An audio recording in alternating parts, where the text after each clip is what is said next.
5-7 minute late हो गई हूँ। वंदना दीदी। वन में साथ पीत राग विज्ञान का स्वरूप शिविकार नमहु त्रियोग संभालिके।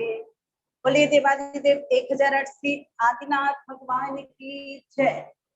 बोलिए देवादिदेव 1008 श्री पार्श्वनाथ भगवान की जय। बोलिए जय दीदी। शंकर देवादिदेव 1008 श्री महावीर भगवान की जय। बोलिए प्रशांत मूर्ति आचार्य श्री शांति सागर छाणी महाराज की जय। मणि आचार्य श्री विद्यासागर जी महाराज की जय। गुरु आचार्य श्री सुमति सागर जी महाराज की जय। सराको धारक जन जन की आस्था के केंद्र आचार्य श्री ज्ञान सागर जी महाराज की जय। आचार्य श्री गे सागर जी महाराज की जय। सभी इस भावना के साथ पूरे मन से श्री शांतिनाथ भगवान का जाप करेंगे कि हे भगवान, संसार के समस्त जीव सुखी रहे, सभी स्वस्थ रहे, सबका जीवन मंगलमय हो, सबका कल्याण हो। इस भावना के साथ हम और आप सभी जप कर रहे हैं। ओम ह्रीं श्री शांतिनाथाय नमः। सर्वोपद्रव शांति कुरु कुरु स्वाहा। ओम ह्रीं जगत शांति कराय श्री शांतिनाथाय नमः। सर्वोपद्रव शांति कुरु कुरु स्वाहा। ओम ह्रीं जगत शांति कराय श्री शांतिनाथाय नमः। सर्वोपद्रव शांति कुरु कुरु स्वाहा। ओम ह्रीं जगत शांति कराय श्री शांतिनाथाय नमः। सर्वोपद्रव शांति कुरु कुरु स्वाहा। ओम ह्रीं जगत शांति कराय श्री शांतिनाथाय नमः। सर्वोपद्रव शांति कुरु कुरु स्वाहा। ओम ह्रीं जगत शांति कराय श्री शांतिनाथाय नमः। सर्वोपद्रव शांति कुरु कुरु स्वाहा। ओम ह्रीं जगत शांति कराय श्री शांतिनाथाय नमः। सर्वोपद्रव शांति कुरु कुरु स्वाहा। ओम ह्रीं जगत शांति कराय श्री शांतिनाथाय नमः। सर्वोपद्रव शांति कुरु कुरु स्वाहा। ओम ह्रीं जगत शांति कराय श्री शांतिनाथाय नमः। सर्वोपद्रव शांति कुरु कुरु स्वाहा। बोले देवादिदेव 1008 श्री शांतिनाथ भगवान की जय जय। जीवन की यात्रा हमारी और आपकी अनंत काल से चल रही है। इस यात्रा के मध्य हमारे आचार्यों ने हमें 6 आवश्यक कर्तव्यों को करने की प्रेरणा दी है। पहले भी आपको बताया गया था श्रावक किसे कहते हैं। श्रा का मतलब होता है जो श्रद्धावान होता है वह श्रावक कहलाता है। वह अर्थात जो विवेकवान होता है वह श्रावक कहलाता है। जिसके जीवन में हित अहित का ज्ञान होता है, मेरा जीवन में कल्याण कैसे होगा आदि आदि की जानकारी होती है। और का मतलब होता है क्रियावान।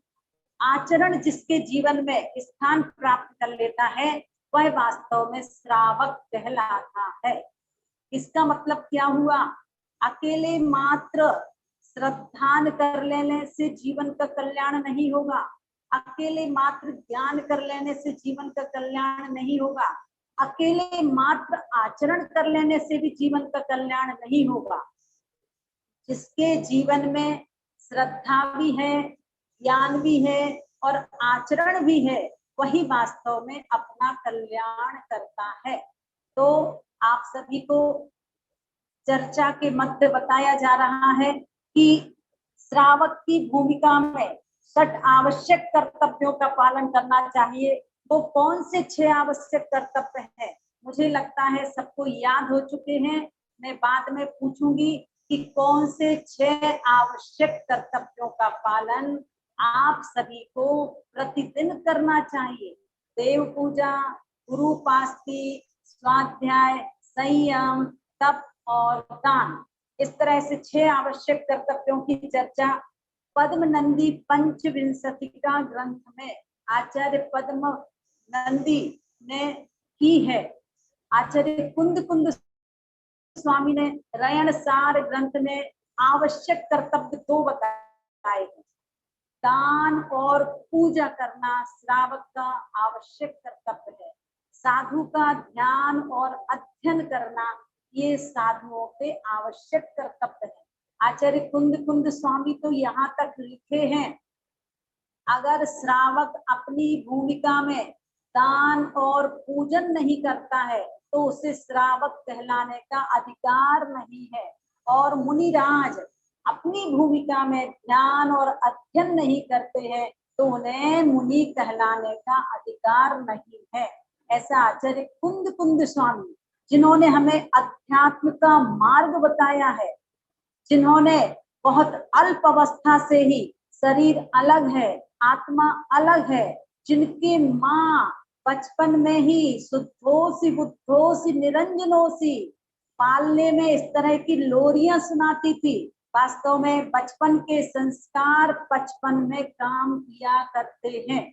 इसलिए समय समय पर माताओं को बहुत जागरूक किया जाता है कि अगर आप अपनी संतान को अच्छा रूप दोगे तो आपकी संतान आगे चल करके महावीर भगवान बन सकते हैं। आपकी संतान राम हनुमान जैसे महापुरुषों में अपनी श्रेणी अंकित कर सकते हैं, अपना नाम अंकित कर सकते हैं। तो ये आपके ऊपर निर्भर करता है कि आप अपने बच्चों को क्या बनाना चाहते हैं। अगर आप अपने बच्चों को बचपन से ही बुराइयों के क्षेत्र में जाने से नहीं रोकोगे तो आपके बच्चे आगे जाकर के क्या बनेंगे ये आप स्वयं अनुभव कर सकते हैं। हमें अपने जीवन को तो अच्छा बनाना ही है, बच्चों के भविष्य को भी उज्जवल बनाना है। बच्चों का भविष्य अच्छा बने इसके लिए हमें संस्कारों का संनाद करना होगा। आप स्वयं मंदिर जाइए, परम पूज्य आचार्य श्री ज्ञान सागर जी महाराज श्री हमेशा बड़ों से लेके बच्चों तक, बच्चों से लेके बड़ों तक यही प्रेरणा दिया करते थे। और उनका चाहे वो आहार का समय हो, वैयावृत्ति का समय हो, हमेशा बच्चों को यूं करके कहते थे कि मंदिर जाया करो। और वास्तव में अच्छे कार्य को स्वयं करना और अच्छे कार्य को दूसरे को भी कराने की प्रेरणा देना ये हमारा कर्तव्य है। तो निश्चित हमें अपने जीवन में क्या करना है, स्वयं अच्छे कार्य करना है और अपने बच्चों को भी अच्छे कार्य करने की प्रेरणा दीजिए। जब भी आपका बच्चा कोई गलत काम करता है तो उसे तुरंत मना करिए। और अगर आप उसे मना नहीं करते हो प्रथम दिन से ही तो आपका बच्चा बुराइयों से ग्रसित होता हुआ अपने भविष्य को अंधकारमय बना सकता है, अंधकार की ओर ले जा सकता है। तो आइए श्रावक की भूमिका में श्रावकों के 6 आवश्यक कर्तव्य के मध्य कल स्वाध्याय की चर्चा बताई थी। शास्त्रों का अध्ययन करते हुए क्या करना, अपने आप की स्टडी करना। कैसे स्टडी करना, अगर शास्त्र स्वाध्याय के मध्य आपने पढ़ लिया है कि मैंने चारों गतियों में इस तरह के कष्ट सहन किए हैं तो अब हमारा कर्तव्य क्या बनता है कि हम अपने जीवन में उन कष्टों से छुटकारा पाने के लिए अच्छे कार्य करना शुरू कर दें। मिथ्या दर्शन, मिथ्या ज्ञान, मिथ्या चारित्र के कारण हमारी ये संसार की यात्रा चल रही है। तो इस संसार की यात्रा से अगर आपको वास्तव में छुटकारा पाना है तो क्या करना चाहिए? अग्रहित मिथ्या दर्शन, अग्रहित मिथ्या ज्ञान, अग्रहित मिथ्या चारित्र को छोड़ो और सम्यक दर्शन, सम्यक ज्ञान, सम्यक चारित्र को धारण करो। ये हमारे आचार्यों ने कहा है। तो आइएगा, हम अभी प्रथमानुयोग, करणानुयोग, चरणानुयोग और द्रव्यानुयोग के ग्रंथों से परिचित हो चुके हैं। जिन ग्रंथों में इतिहास संबंधी चर्चा है, उन ग्रंथों को प्रथमानुयोग के ग्रंथ कहते हैं। अर्थात और विस्तार की दृष्टि से ग्रंथों में 63 सलाका पुरुषों के 63 सलाका पुरुषों के जीवन चरित्र का वर्णन है। आप सभी को 63 सलाका पुरुषों के नाम याद होंगे। कौन है 63 सलाका पुरुष? जिसमें 24 तीर्थंकर आते हैं, जिनमें चक्रवर्ती, नारायण, प्रतिनारायण आदि आदि आया करते हैं। वो सभी 63 सलाका पुरुष कहलाते हैं। और ऐसे 63 सलाका पुरुषों का जिन ग्रंथों में वर्णन है, वो सभी ग्रंथ प्रथमानुयोग के ग्रंथ हैं। और कल हमने आपको बताया था कि कोई आपसे पूछे कि प्रथमानुयोग के 10 ग्रंथों के नाम बताइएगा, तो आपको घबराना नहीं है। आप तीर्थंकरों के नाम के पश्चात पुराण शब्द जोड़ देना और महापुरुषों के नाम के पश्चात चरित्र शब्द जोड़ देना। जैसे सुकुमाल चरित्र, सुकौशल चरित्र, धन्य कुमार चरित्र आदि आदि। इस तरह से ये सभी प्रथमानुयोग के ग्रंथ कहलाते हैं। अब इसके साथ ही साथ आपको बताया गया था कि करणानुयोग के ग्रंथ कौन कौन से कहलाते हैं। तो करणानुयोग के अंतर्गत कर्मकांड ग्रंथ, त्रिलोकसार ग्रंथ, त्रिलोय पंडिती ग्रंथ, ये सभी ग्रंथ करणानुयोग के अनुसार होते हैं। तो देखिए, सर्वप्रथम 63 सलाका पुरुषों में कौन कौन से जीव आते हैं? 24 तीर्थंकर, 12 चक्रवर्ती, 9 नारायण, 9 प्रतिनारायण और 9 बलभद्र। इस तरह से सब मिलकर के 63 सलाका पुरुष हो जाते हैं।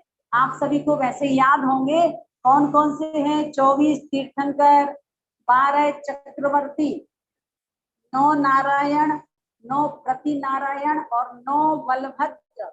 ये टोटल 63 अर्थात 63 सलाका पुरुष हो जाया करते हैं। अब इस प्रकार से हमें अपने जीवन में उन महापुरुषों के जीवन चरित्र को पढ़ना चाहिए। चाहे आप पार्श्वनाथ भगवान का चरित्र पढ़ें, चाहे सीता सती का चरित्र पढ़ें, इन सभी के चरित्र पढ़ने से हमारे अंदर साहस और धैर्य आता है कि इन सभी ने किस तरह से विषम परिस्थितियों के मध्य क्षमता भाव रखा। पार्श्वनाथ भगवान के जीवन में कितने कितने उपसर्ग आए, कैसी कैसी विषम परिस्थितियां आई, उसके बाद भी वह वास्तव में अपने जीवन में क्रोध की अग्नि को प्रज्वलित नहीं होने दिया। हर बार उन्होंने क्षमा भाव रखा और इसका परिणाम क्या हुआ कि वह पूज्य बन गए। और आज कमठ जो बैर का बदला लेता चला जा रहा था, वह आज दुर्गतियों में कष्ट उठा रहा है, दुख उठा रहा। इसलिए हमें कभी भी किसी से कोई बात हो जाए तो तुरंत रफा दफा कर देना चाहिए। Excuse me, I am sorry, अर्थात तुरंत का तुरंत आप क्षमा कर दोगे और क्षमा मांग लोगे तो आगे बात नहीं बढ़ेगी। और अगर आप झुकने के लिए तैयार नहीं होंगे, क्षमा मांगने के लिए तैयार नहीं होंगे, तो आगे आपके अंदर बैर भाव की ग्रंथि बनती चली जाएगी। और ये बैर भाव हमें जन्म जन्म तक दुख देता है। इसलिए कभी भी जीवन में बैर भाव की ग्रंथि मत बांधना। किसी से कोई बात हो जाए तो तुरंत क्या कर लेना, दफा दफा एक दूसरे से क्षमा याचना कर लेना, छोटे बन जाना, छोटे बनने में बहुत फायदा ही फायदा है, पर कई लोग झुकने तैयार नहीं होते हैं। हम किसी से कम नहीं, हमारे अंदर भी पावर है, हमारे अंदर भी बहुत शक्ति है, ऐसा कई लोग सोचते हैं। तो हमें अपने जीवन में हमेशा झुकने की कला सीखना है। जो व्यक्ति जितना अधिक झुकता है वह व्यक्ति उतना ही अधिक महान बनता चला जाता है, और जो व्यक्ति जितना अधिक अक्कड़ रहता है वह व्यक्ति अपने जीवन का पतन करता है। तो चलिएगा, हमें करणानियोग के ग्रंथों को भी पढ़ना है। कैसे कैसे परिणामों से हम प्रति समय 8 कर्मों का बंध करते हैं। जिस समय आयु का बंध होता है तो उस समय 8 कर्म का बंध, वैसे प्रति समय 7 कर्मों का बंध तो होता ही होता है। आयु कर्म के बंध की व्यवस्था अलग है। तो हम अपने परिणामों को अच्छा भी बना सकते हैं और हम अपने परिणामों को बुरा भी। आपके ऊपर निर्भर करता है। आप अच्छी सोच अपने अंदर लाइए, आपके परिणाम अच्छे रहेंगे। और अगर आप अपने अंदर अच्छी सोच नहीं लाते हैं तो आपके परिणाम अच्छे नहीं रहेंगे।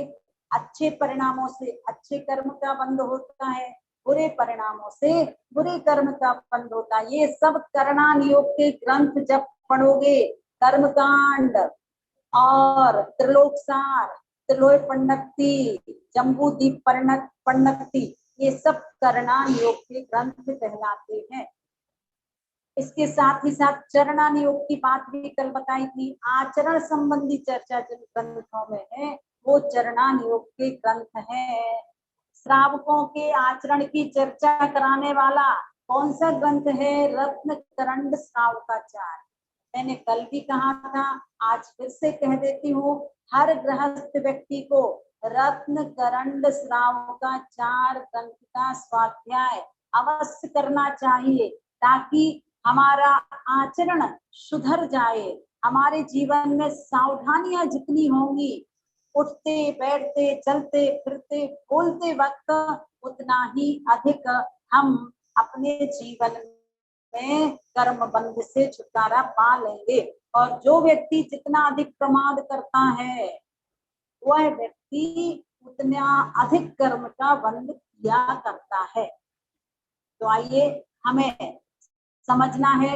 चरणानियोग के अंतर्गत रत्नकरंड श्रावकाचार, मूलाचार, भगवती आराधना, अनगार धर्मामृत, ये सभी ग्रंथ चरणानियोग के अंतर्गत हैं। और समय सार, प्रवचन सार, नियम सार, पंचास्तिकाय, ये सभी ग्रंथ द्रव्यानियोग के ग्रंथ हैं, जिनमें 6 द्रव्य, 7 तत्व, 9 पदार्थ, पंच अस्तिकाय की चर्चा है, शुद्ध बुद्ध आत्मा की चर्चा है। ये सभी ग्रंथ द्रव्यानियोग के हैं। आइएगा, अब हमें आगे बढ़ना है और वह है स्वाध्याय करने से लाभ क्या होता है। तो देखिएगा, जो व्यक्ति जितना अधिक माँ जिनवाणी का पठन पाठन करेगा, उनका ज्ञान का विकास होता है, अज्ञान अंधकार दूर होता है, कर्मों की निर्जरा होती है, विषय भोगों के प्रति आसक्ति कम होती है।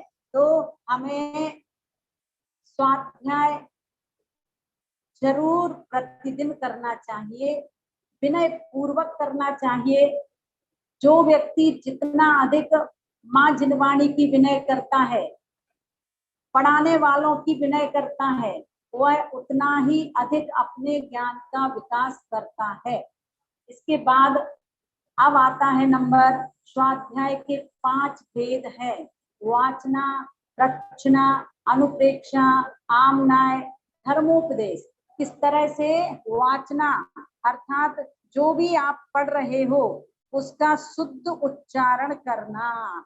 कई लोग हिंदी भी बहुत शुद्ध रूप में नहीं पढ़ पाते हैं, तो हमें अपने जीवन में जितना शुद्ध उच्चारण कर सके, भक्तामर स्तोत्र है या अन्य स्तोत्र हैं, उन सभी का जो लोग शुद्ध उच्चारण करते हैं वह वाचना नाम का स्वाध्याय कहा गया है।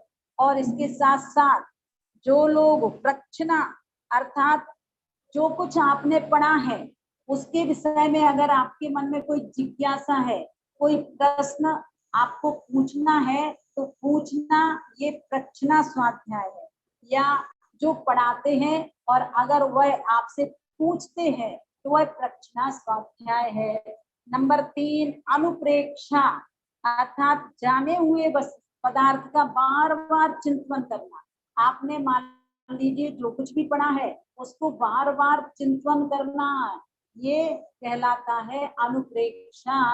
आमनाय निर्दोष उच्चारण करते हुए पाठ करना। अब आपको छैठाला ग्रंथ अगर याद हो गया है तो आप उसका अगर शुद्ध उच्चारण करते हुए पाठ करते हो तो वो आमनाय है। और 5वें नंबर पर है धर्म का उपदेश करना। धर्मोपदेश नाम का स्वाध्याय है। अगर आप कोई ग्रंथ नहीं पढ़ पाते हो और गुरु महाराज का उपदेश सुन रहे हो, प्रवचन सुन रहे हो, तो वो भी एक तरह का स्वाध्याय कहलाता है। इस तरह से ये स्वाध्याय के 5 भेद हैं। कौन कौन से? वाचना, रचना, अनुप्रेक्षा, आमनाय और धर्मोपदेश। इस तरह से ये 5 स्वाध्याय के भेद हैं। आप सभी निश्चित प्रत्येक दिन स्वाध्याय करें। सबसे पहले प्रथमा नियुक्त के ग्रंथों का स्वाध्याय कीजिए। स्वाध्याय का लक्ष्य है वेद विज्ञान की ज्योति अपने अंदर जल जाना चाहिए। शरीर अलग है, आत्मा अलग है, ऐसा मात्र शब्दों से नहीं कहना। जब सिर में दर्द हो रहा हो, बुखार आ रहा हो, उस समय ये अनुभव आना चाहिए, पर उस समय हमारा ये भेद विज्ञान तो मंदिर तक ही सीमित रहता है। उस समय हम धर्म की बात भूल जाया करते हैं। आइएगा, अब हमें संयम के मार्ग पर बढ़ना है। तो आचार्यों ने कहा है श्रावक को अपनी भूमिका में छोटे छोटे नियमों का पालन करने का भाव जगाना चाहिए। सम प्लस यम इक्वल टू संयम, अर्थात समीचीन रूप से मन और इंद्रियों को वश में करना। यम और नियम 2 शब्द आपने सुने होंगे। जो नियम आप जीवन पर्यंत के लिए ले लेते हैं वो यम कहलाते हैं, और जिन नियमों को आप थोड़े समय के लिए पालन करने का संकल्प लेते हैं, किसी भी चीज का त्याग 1 महीना, 2 महीना, 1 साल, 2 साल आदि के लिए लेते हैं तो वह नियम कहलाता है। आप सभी को बताया गया है रात को सोने से पहले नमोकार मंत्र पढ़ करके आप जब तक सोने की लिए तैयार होते हैं, मतलब जितने भी घंटे, उतने घंटे के लिए अन्न जल का त्याग करके सोइए। जितने परिग्रह के साथ सो रहे हो उसके अलावा शब्द का त्याग है, ऐसा भाव और ऐसा संकल्प लेकर के सोना। और प्रातः काल उठ करके भी 9 बार नमोकार मंत्र पढ़ने के बाद मैंने कहा था जब आप 24 तीर्थंकरों को नमस्कार करोगे उस समय 2 पंक्तियां पढ़ना सबको याद हो चुकी होंगी, और प्रातः काल आप लोग पालन भी करते हैं। कोटि बंदने करूं, झुक झुक करूं प्रणाम, प्रातः उठ सुमिरने करूं 2400 भगवान। इस तरह से आपको अपने दोनों हाथों में 24 तीर्थंकरों का स्मरण हो आता है। अब देखिए, आप सभी इसके बाद छोटे छोटे नियम पालन करने का संकल्प लें। आज दिन भर में हम 8 हरी सब्जी से ज्यादा नहीं खाएंगे, 10 हरी सब्जी से ज्यादा नहीं खाएंगे, जिसको जितना नियम लेना। चूंकि 10 लाख वनस्पतियां होती हैं, उनमें से अगर आप 8, 10, 12 जितनी भी वनस्पति खाने का नियम लेते हो तो शेष वनस्पति खाने का दोष आपको नहीं लगेगा। इसलिए हर गृहस्थ व्यक्ति को अपने जीवन में एक कॉपी पर वनस्पतियों के नाम लिख लेना चाहिए। वैसे तो अपन बहुत सारी वनस्पतियों के नाम से परिचित भी नहीं है, पर इतना है आप जो जो वनस्पति यूज करते हैं वो कॉफी पर नाम लिख लीजिए। और इसके अलावा दवाई आदि के लिए छूट है और शेष सबका त्याग है, इस तरह का संकल्प ले सकते हैं तो 10 लाख वनस्पति खाने का दोष नहीं लगेगा। और ऐसा नियम भी ले सकते हैं दिन भर में कि आज हम 5 बार से अधिक पानी नहीं पिएंगे। जो जनरल लोग हैं, त्यागी व्रती तो अपना नियम रखते हैं, 2 बार अनाज की वस्तु खाएंगे, बहुत ज्यादा गर्मी है तो 2 बार पानी की छूट रख लेते हैं। और कई लोग साधना की दृष्टि से गर्मी भी हो तो भी अपना सुबह भोजन करना, शाम को भोजन करना, दोपहर में भी पानी नहीं पीते हैं और सुबह भी पानी नहीं पीते हैं। तो जिसकी जैसी शक्ति हो उसके अनुसार नियम लेना चाहिए। बहुत अधिक आकुलता व्याकुलता हो ऐसा नियम भी नहीं लेना। और जब भी आप कोई भी नियम लो, अगर प्रतिमाधारी नहीं है तो सामान्य व्यक्तियों को नियम की छूट रख लेना चाहिए कि कदाचित कोई विशेष परिस्थिति है तो उसके लिए छूट है। वैसे तो वास्तव में नियम का पालन उन्हीं परिस्थितियों के समय किया जाना चाहिए। हम लोग पूज्य गुरुदेव जब आहार लेते थे और नियम दिलाते थे तो कह दिया करते थे बाहर की छूट है, जबकि बाहर की छूट वास्तव में नहीं लेनी चाहिए। आप अपने घर में क्या कर रहे हो आपको पता है, आपके परिवार के लोगों को पता है, पर अगर बाहर जाकर के रात को भोजन करते हो तो वास्तव में दूसरे लोग अंगुली उठाते हैं, कहते हैं कि अरे ये कैसा व्यक्ति है, जैन होकर के रात को खा रहा है। देखिए वो एक अलग व्यवस्था है। कोई सर्विस से देर से आया हो तो ऐसे लोग घर में एक समय की सीमा बना लें कि हम 8 बजे के बाद नहीं खाएंगे, 9 बजे के बाद नहीं खाएंगे, या ऑफिस से आने के बाद आधा घंटे के अंदर अंदर खा लेंगे। ये भी नियम लेना सबसे अच्छा तो ये है। हमें नियम में कैसी भी परिस्थितियां आ जाए छूट रखना ही नहीं है। प्राण जाए पर वचन न जाए, ये है मजबूती। देखिए नंबर 1 का रास्ता तो ये है। अब आपसे अगर कुछ भी पालन नहीं हो रहा है तो उनके लिए कहा जाता भैया जितना बन जाए उतना करो, कम से कम घर में मत खाइए, और अधिक अच्छा है बाहर मत खाइए, बहुत ही अच्छी बात है। तो देखिए छोटे छोटे नियम, आज दिन भर में हम 1 कप चाय से अधिक नहीं लेंगे, आज दिन भर में हम 2 जोड़ी कपड़े से अधिक ज्यादा नहीं पहनेंगे, आज दिन भर में दर्पण में हम 1 ही बार अपना चेहरा देखेंगे, ये भी अपने आप में एक नियम है। हर चीज का हमें नियम लेना चाहिए, तो ये संयम आवश्यक कर्तव्य है। आज हम आधा घंटा मौन रखेंगे, आज हम 15 मिनट बिना पंखा बिना कूलर बिना एसी के रहेंगे 15 मिनट तक, फिर देखना क्या अनुभव होता है। और फिर गुरुओं का स्मरण कीजिए। गुरुओं के ऊपर उंगली उठाना तो बहुत सरल होता है, वो ऐसे हैं वो ऐसे हैं, पर उन जैसी 15 मिनट भी साधना करके दिखा दो तो बहुत कठिन होता है। तो निश्चित रूप से हमें अपने जीवन में दूसरों की ओर नजर नहीं रखनी है, अपनी तरफ नजर रखना है कि हम वास्तव में कहाँ गलत हैं। अगर किसी की कोई गलती नजर आ भी रही है तो अपने जीवन में हम ये गलती नहीं करेंगे, ऐसा आपके मन में भाव आना चाहिए, ना कि आप उस गलती की एडवर्टाइज करें। एक कमी किसी की नजर आ गई तो महिलाएं तो फिर पूरे में किस तरह से फैला दिया करती हैं, ये किसी से छिपा हुआ नहीं है। अब हम अपने विषय पर पहुंचते हैं। ये संयम आवश्यक कर्तव्य की बात हो गई। मन और इंद्रियों को वश में करना, मन और इंद्रियों को जो वश में किया करते हैं वह वास्तव में एक देश संयम का पालन, सकल देश संयम का पालन। संयम के 2 भेद हैं, एक देश संयम का पालन करना, एक सकल संयम का पालन करना।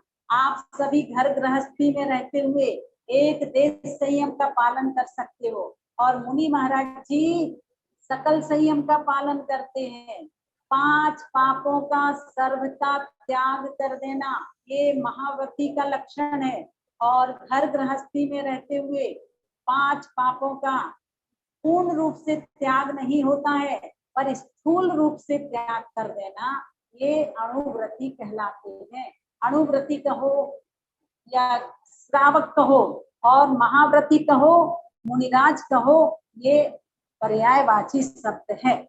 तो अब हम और आप सभी, कल आपको बताया था अकृत्रिम जिनालयों की चर्चा। भवनवासी देवों के 7,72,00,000 अकृत्रिम जिनालय हैं और जम्बूद्वीप में 400 जम्बूद्वीप में नहीं, पूरे मध्यलोक में 458 जिनालय हैं। आप लोगों ने अगर याद कर लिया हो तो बहुत ही अच्छी बात है।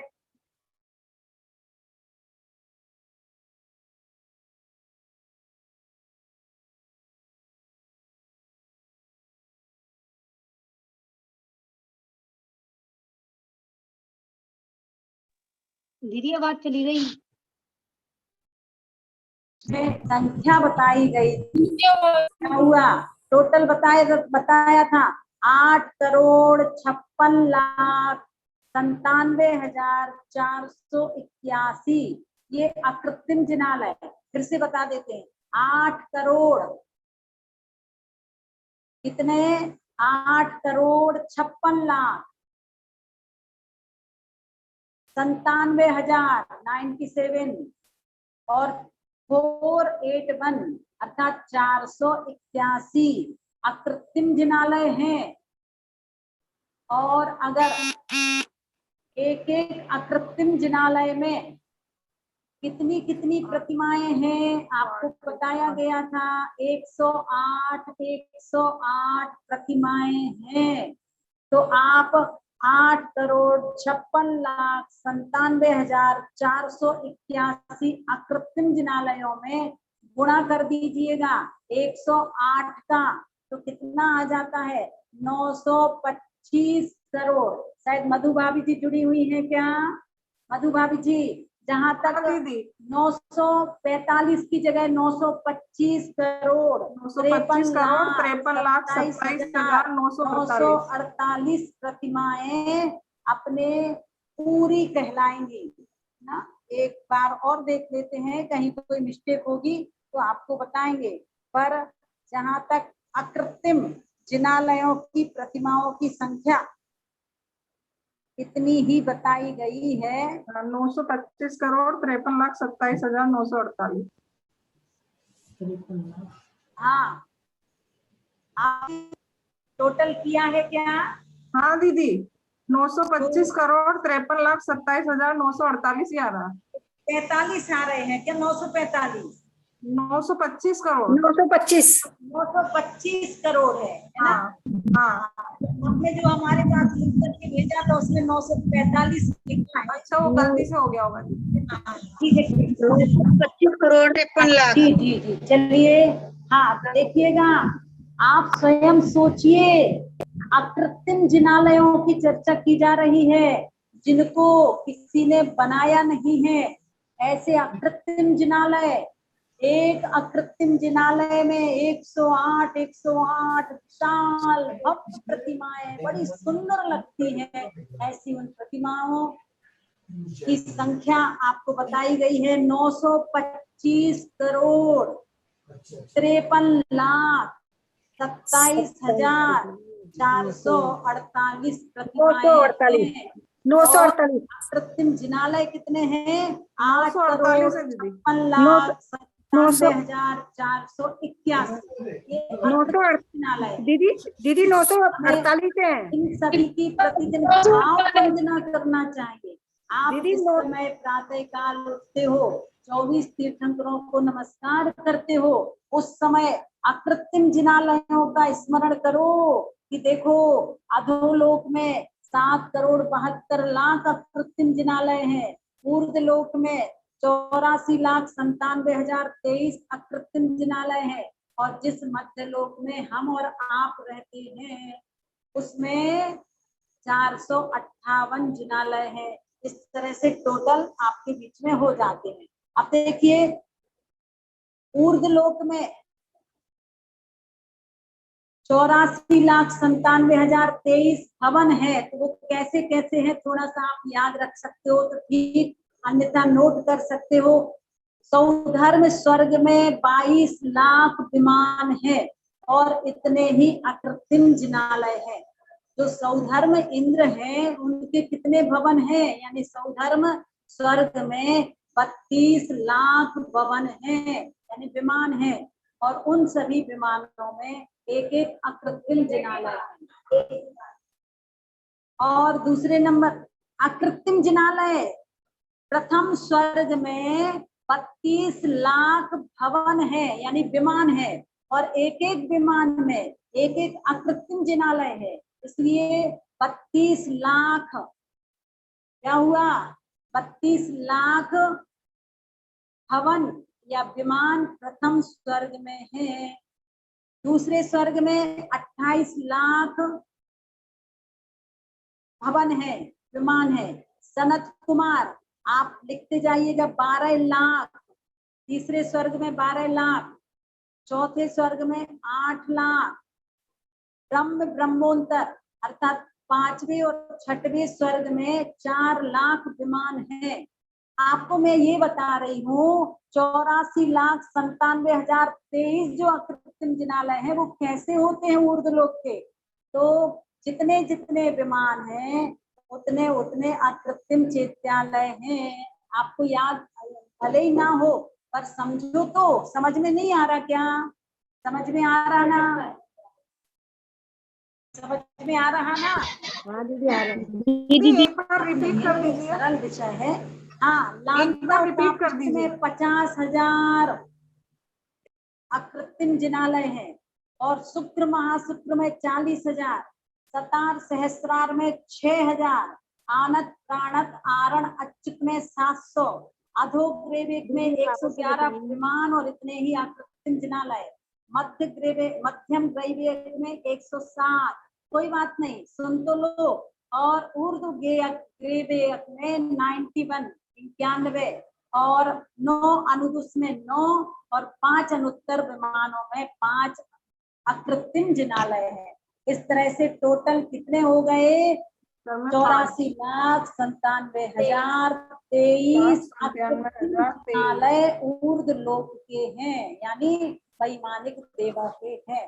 इतना याद रखना। और टोटल मिल करके समस्त जिनालयों की संख्या 8,56,97,481।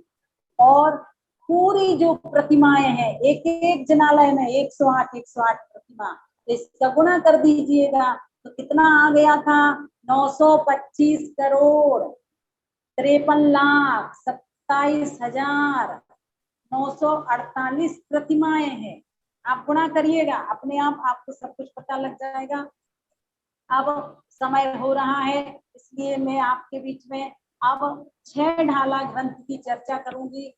6 ढाला में पंडित दौलत राम जी ने हम और आप सभी को तीसरी ढाल के अंतर्गत क्या बताया है? सच्चे सुख का कारण। और सच्चे सुख का कारण क्या है? सम्यक दर्शन, सम्यक ज्ञान, सम्यक चारित्र, निश्चय मोक्ष मार्ग, व्यवहार मोक्ष मार्ग की चर्चा आप सभी सुन चुके हैं। इसके साथ ही साथ निश्चय सम्यक दर्शन, निश्चय सम्यक ज्ञान, निश्चय सम्यक चारित्र क्या है ये भी बता दिया है। 7 तत्वों का यथार्थ श्रद्धान करना, ये व्यवहार सम्यक दर्शन है। तत्व 7 होते हैं: जीव, अजीव, आश्रव, बंध, संबर, निर्जरा, मोक्ष। जीव किसे कहते हैं? जिसमें जानने देखने की शक्ति होती है वो जीव है। हमारी आत्मा जीव है और ये जो शरीर है वो पुद्गल है।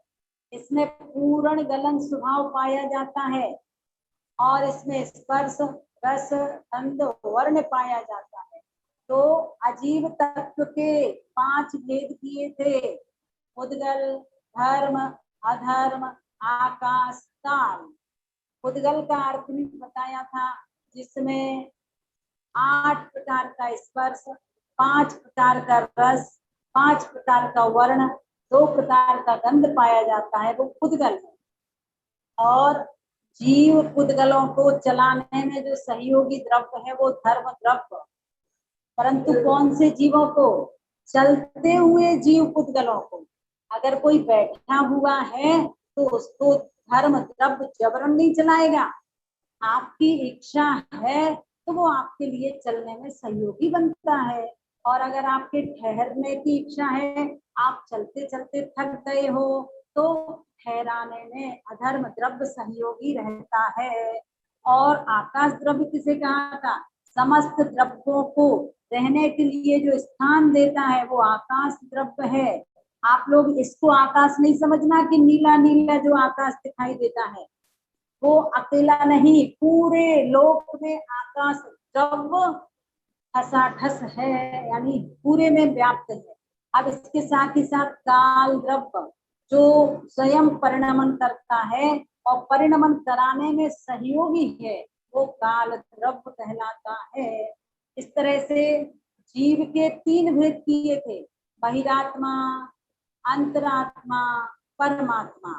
और इसकी चर्चा के साथ साथ कल आप सभी को बताया था आश्रव, बंध, संबर, और इन सब का हमें स्वरूप अच्छी तरह से समझना है। क्योंकि जब तक हम आश्रव और बंध को अच्छी तरह से नहीं समझेंगे तब तक हम आश्रव बंध से बच नहीं सकते।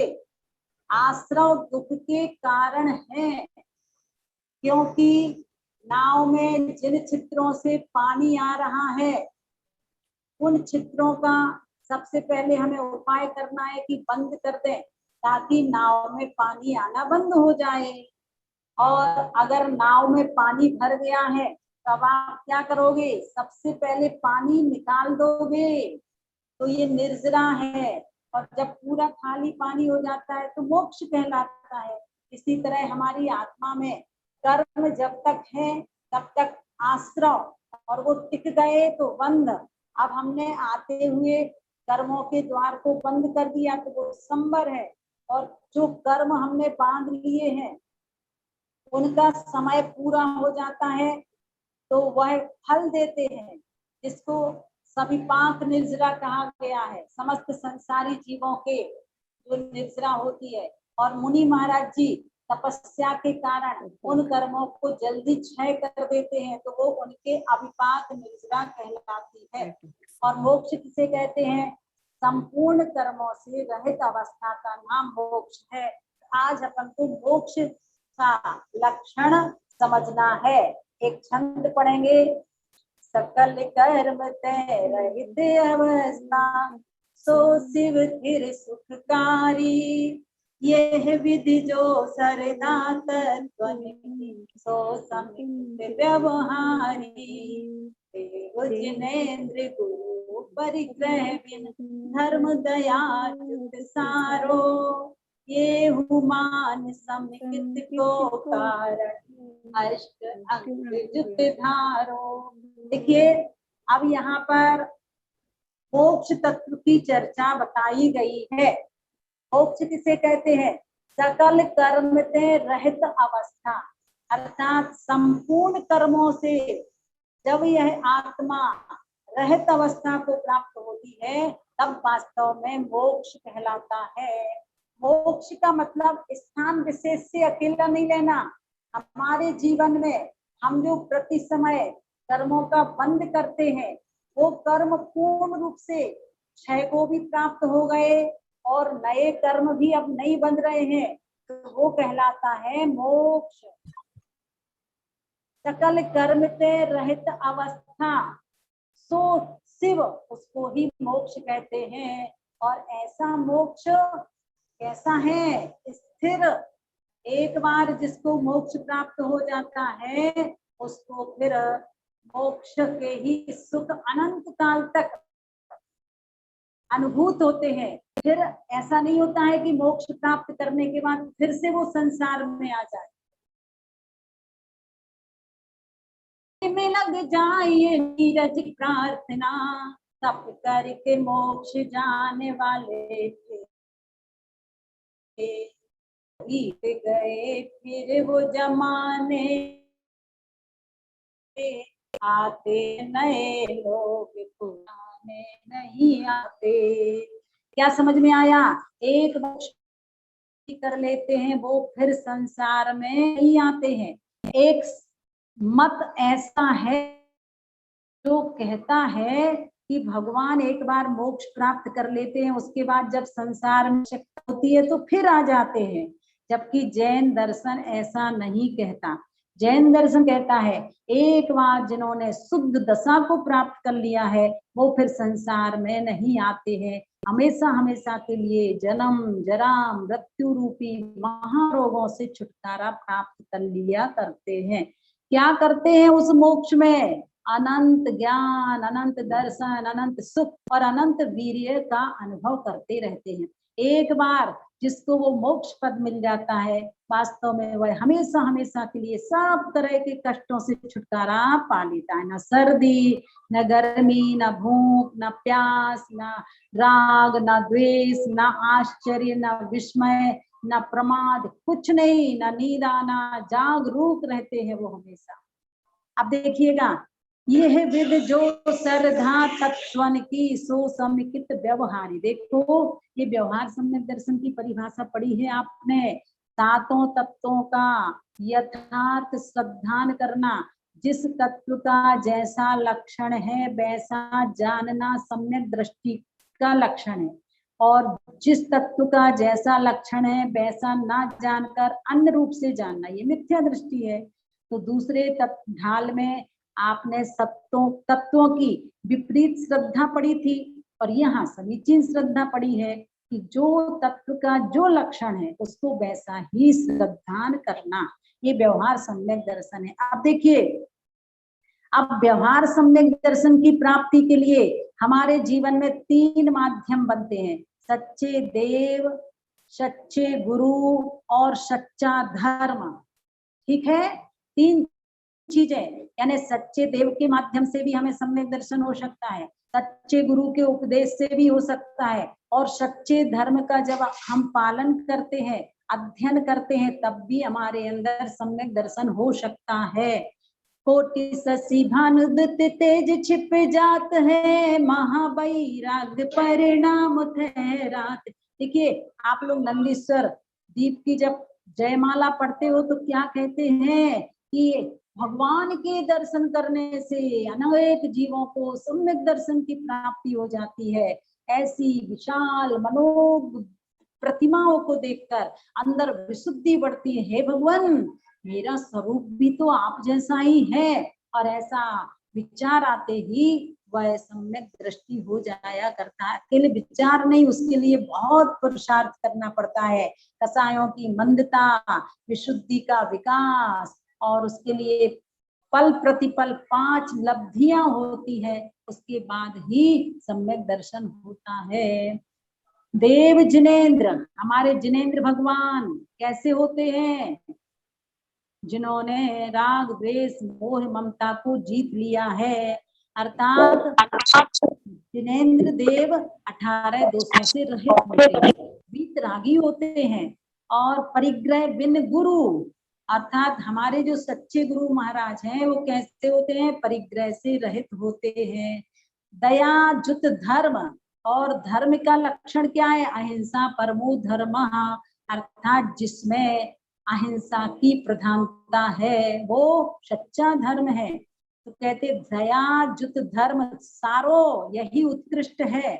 एहु मान समितित को कारण, ये सम्यक दर्शन की उत्पत्ति में कारण बनते हैं। जो भगवान के प्रतिदिन दर्शन करता है, पता नहीं किस दिन वो दर्शन सम्यक दर्शन की प्राप्ति में माध्यम बन सकता है। एक बार 2 घड़ी प्रभु से बात कर लो, बात कर लो, मुलाकात कर लो। अरे 2 घड़ी प्रभु से बात कर लो, बात कर लो, मुलाकात कर लो। पर कैसे होगी भगवान से बात, कैसे होगी भगवान से मुलाकात? उसके लिए क्या करना होगा? संसार से नाता तोड़ दो और प्रभु की शरण में जाए रो, 2 घड़ी प्रभु से बात कर लो, मुलाकात कर लो। हम लोग तो जल्दी से लो मुट्ठी दो छुट्टी, लो भगवान ये मुट्ठी भर चावल और जल्दी से मुझे छुट्टी दे दो, मेरे पास समय नहीं है। अब लॉकडाउन खुल चुका है, ऑफिस जाने वालों को भोजन बनाना है, बच्चों को ऑनलाइन क्लास अटेंड करनी है, आदि आदि। भगवान के पास जितनी देर के लिए पूरे बच्चे सो रहे में सारे भगवान का करके रहो। और अगर मंदिर भी गए और मंदिर में आकुलता व्याकुलता के साथ गए तो मंदिर जाने के पूरे नंबर नहीं मिलेंगे। मंदिर जितनी देर के लिए जाओ, कम से कम उतनी देर आप खोल दिए हैं तो संसार की कोई भी फाइल मत खोलिए। बताया था कृष्णा जी, संसार की कोई भी फाइल नहीं खोलना मंदिर में। मनोज बेटा क्या कर रहा है, उसकी दुकान अच्छी नहीं चल रही है, कोई विकल्प नहीं मंदिर में। भगवान के पास मात्र एक आत्मा की फाइल खोल कर बैठना कि हे भगवान मैंने कैसे कैसे कर्म किए हैं, बस मुझे तो अब ऐसे कोई कर्म नहीं करना जिसकी वजह से हम अपने जीवन में दुर्गति का द्वार खोल लें। तो एहु मान समिकित को कारण कहते हैं कि ये 3 सच्चे देव, सच्चे गुरु, सच्चा धर्म, यही सम्यक दर्शन की प्राप्ति के कारण है। अष्ट अंग जुत धारो, और वो सम्यक दृष्टि जीव जिसके अंदर सम्यक दर्शन हो जाता है, उसके जीवन में अष्ट अंग अर्थात निसंकित अंग, निकांक्षित अंग आदि आदि गुण आ जाया करते हैं। इसकी चर्चा हम और आप सभी कल करेंगे। अब आज आप सभी से प्रश्ना करते हैं और प्रश्ना के मध्य आपसे प्रश्न है और वो प्रश्न है, सर्वप्रथम नए लोगों से पूछना चाहती हूँ। आज मुझे लगता है सरिता जैन आज पहली बार जुड़ी हो क्या? आप अपनी आवाज खोलिएगा, अनम्यूट कीजिए, अपनी आवाज खोलिएगा, मोबाइल की अनम्यूट कीजिए।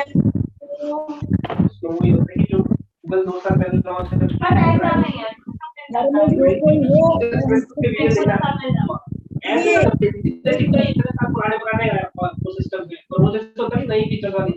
सभी लोग अपनी आवाज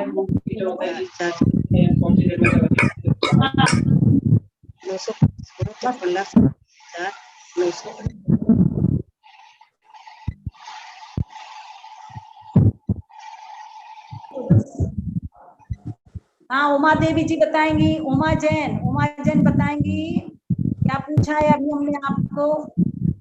5 पाप कौन कौन से हैं? 5 पाप कौन कौन से हैं, जल्दी से बताइए उमा जैन।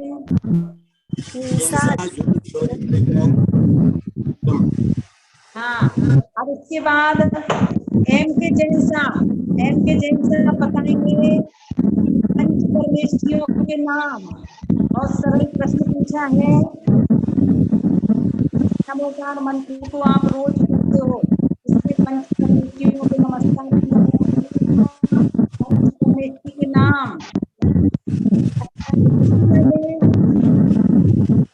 पंच परमेश्वरी के नाम बताइएगा।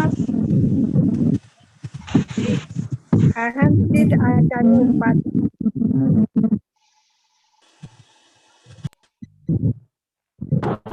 हाँ क्या बताया, बता दीजिएगा। चलिए, अकृत्रिम जिनालय किन्हें कहते हैं? मानसी जैन, मानसी बताएगी अकृत्रिम जिनालय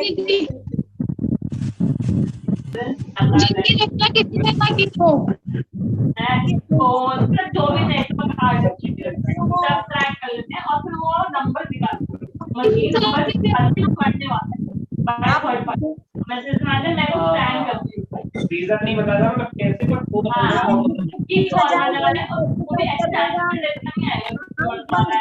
दीदी आपकी आवाज नहीं आ रही। अपना आवाज बंद करिएगा, आप लोग अपनी अपनी आवाज बंद कीजिए सब लोग। जिससे पूछेंगे बस वही प्रश्न का उत्तर देगा। सरोज जैन बताएंगी और वो ये बताएंगी कि परमात्मा के कितने भेद हैं।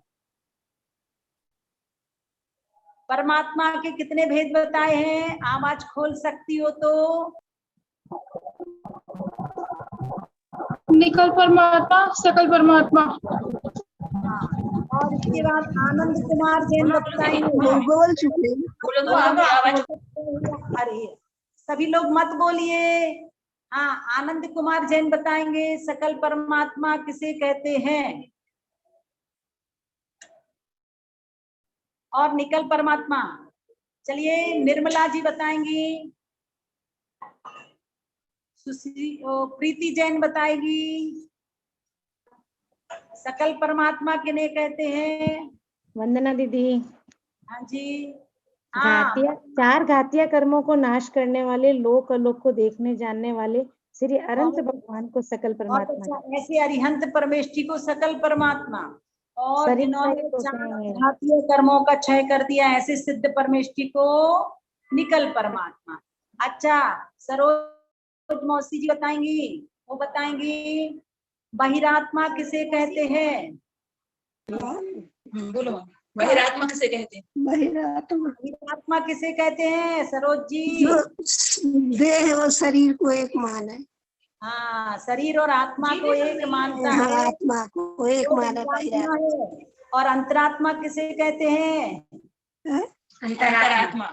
अंतरात्मा जो शरीर और आत्मा को अलग अलग मानता है। हाँ, बहुत अच्छा।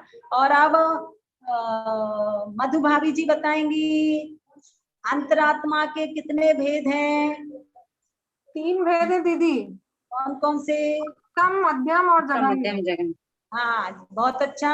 और कमलेश भाभी जी बताएंगी मध्यम अंतरात्मा कौन कहलाते हैं। मध्यम अंतरात्मा, आवाज खोलिए अपनी।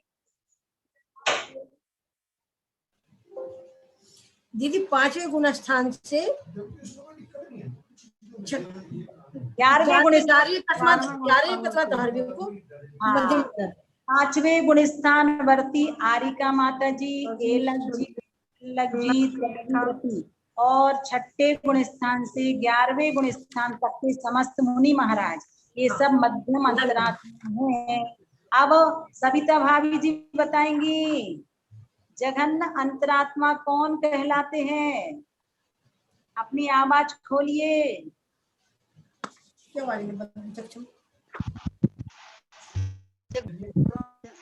बोलिए। जो चतुर्थ गुण स्थान वर्ती, हाँ बहुत अच्छा। जो सम्यक दृष्टि है चतुर्थ गुण स्थान वर्ती, वो सभी जघन्य अंतरात्मा है। अब इसके साथ ही साथ त्रसला जी 4 कसाएं कौन कौन सी है बताइएगा। अपनी आवाज खोलिए। 4 कसाएं कौन कौन सी है बताओगी।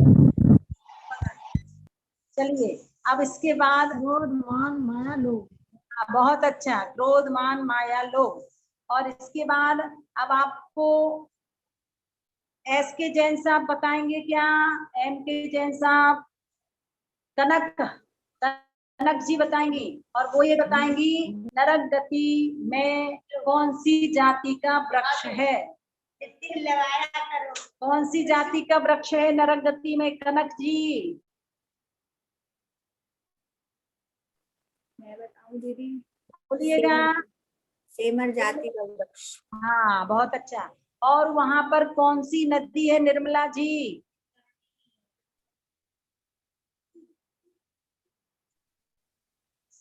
संगीता जैन। वैतरणी नदी है दीदी। सपना जी अगर जुड़ी हो। सीमा जैन। वैतरणी नदी दीदी, वैतरणी नदी। लंबा खींचा था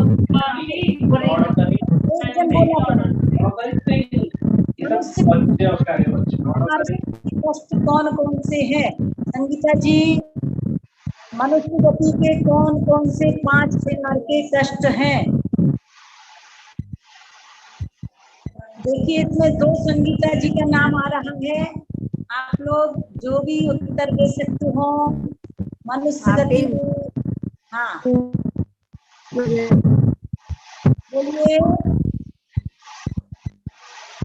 कौन बोल रहा है? हमारे बचपन की 90s की है जी, 90s। हैरी पॉटर हमारे बचपन से थोड़े दीदी अब बता। हमारे बचपन से पहले आप ना आज भावना हो तो बताइए। भावना बहन, वो आ चुकी पर लोगों ने लिखी महावीर प्रसाद जी अभी ना वो ट्रिविया का मतलब कि मनुष्य गति के 5 प्रकार के कष्ट वरना दैव के जन्म के यौवन अवस्था के वृद्धावस्था के 2000 के पहले आज बहुत अच्छा आपने बाल्यावस्था के 2000 में तो कौन सी क्लास होंगे बस समाप्ति की तब वो चलती थी, पीछे नहीं बज रहा था। देखिएगा सुलेखा भाभी जी अगर जुड़ी हो और शंकर जैन, निर्मला जैन,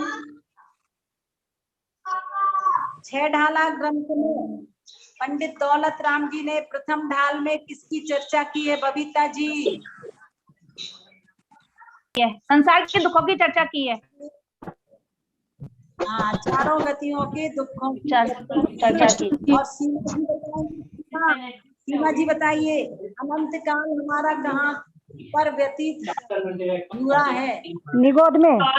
निगोद में। ये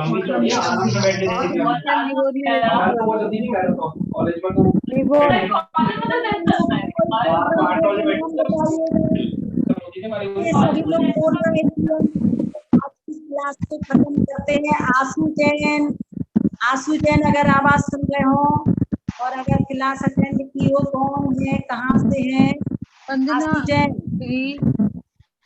हाँ कौन है? शालीमार बाग से।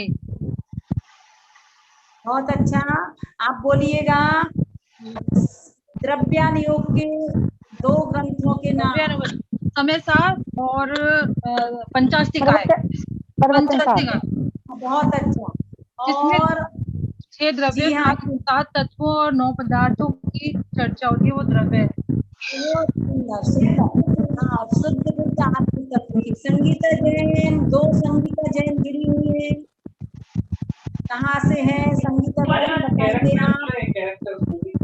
बहुत पुरानी के 2 ग्रंथों जैसे अपने कुछ ऐसे ही और जैन बताइए 2 ग्रंथों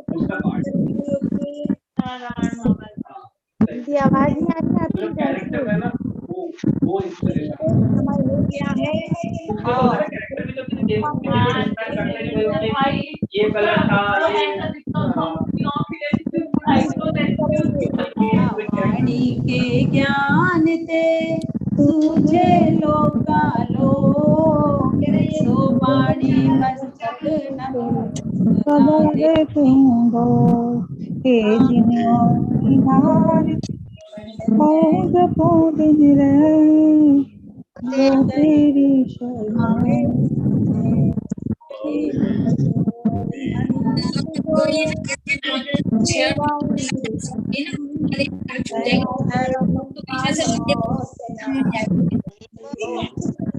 प्रश्न पूछती है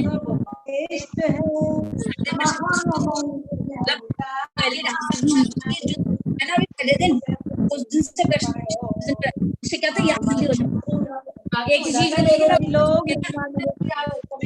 अब जैसे बोलती है तो सुनेंगे तो सबकी आवाज बंद करवाओ, सब बोल रहे हैं समझ तो आ रहा नहीं है।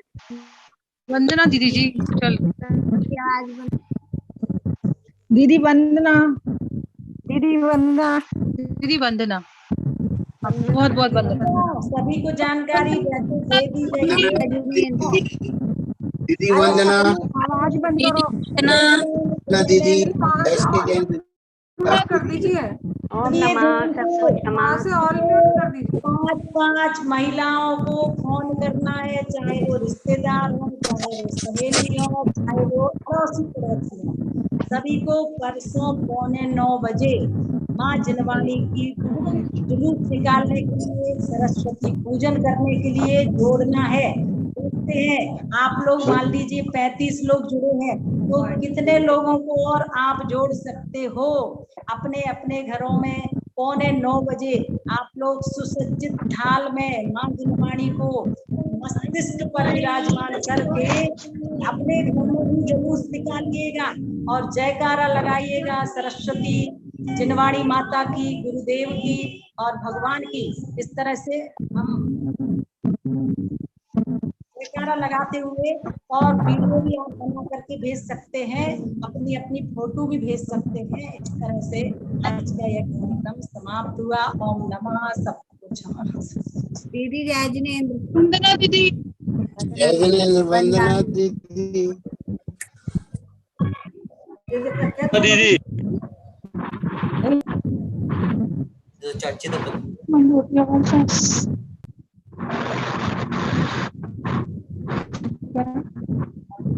कॉफी है कुछ नहीं लिखा।